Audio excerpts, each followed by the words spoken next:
ciudadanos que estén informados, que estén articulados a las nuevas tecnologías, pero al mismo tiempo mantengan su identidad, su cultura y su ciudadanía, son aquellos que serán más capaces de crear, producir conocimiento, información y, en último término, valor en una economía que es de la información y el conocimiento. Bueno, yo la verdad discutiría el concepto de sociedad virtual, sociedad real. Creo que la virtualidad en la que vivimos es una de las dimensiones fundamentales de nuestra realidad. O sea, vivimos con Internet.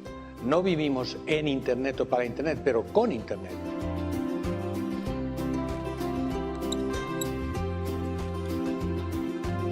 We're in a moment of time in which our society is undergoing profound and prolonged change. Technological change, cultural change, economic change, political change, and education has to prepare kids not for the world that was, but the world that will be.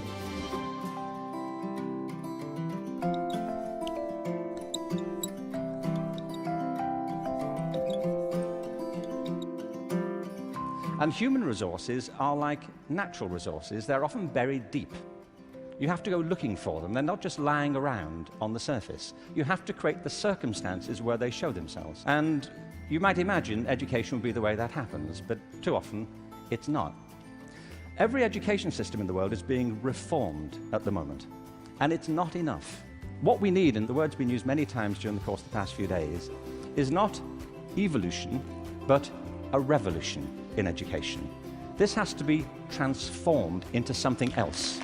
And the reason so many people are opting out of education is because it doesn't feed their spirit. It doesn't feed their energy or their passion. So I think we have to change metaphors. We have to go from what is essentially an industrial model of education, a manufacturing model, which is based on linearity and conformity and batching people. We have to move to a model that is based more on principles of agriculture. We have to recognize that human flourishing is not a mechanical process, it's an organic process. And you cannot predict the outcome of human development. All you can do is, like a farmer, is create the conditions under which they will begin to flourish. So when we look at reforming education and transforming it, it isn't like cloning a system. Now, in this room, there are people who represent extraordinary resources in business, in multimedia, in the internet. These technologies, combined with extraordinary talents of teachers, provide an opportunity to revolutionize education. One of the important aspects of the learning process that students need to learn is that it's social, it's connected, it's networked. It doesn't send the right message to students if we say, learn in social, connected ways, but I'll teach you in one way.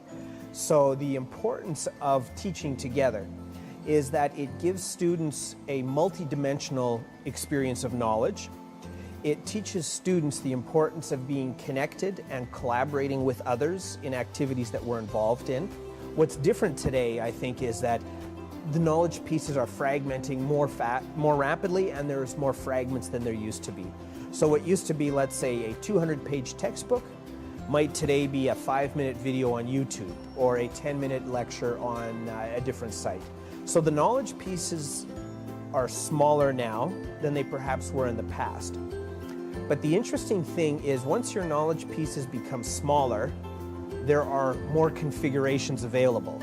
So if you have 5 pieces of information, you can connect them a certain number of ways. So that's where we need to test the validity of the knowledge coherence that we're making. But all of these, again, are part of this process of being network and connected, and we form new ideas, and we challenge those ideas through those networks. In a classroom, you can have students start playing with video recordings and remixing videos, and you can teach them how to begin to learn or function in a social network that maybe includes students from other cities. Now, none of these things mean you have to change your curriculum yet. These are all systems that allow you to change the teaching and learning process.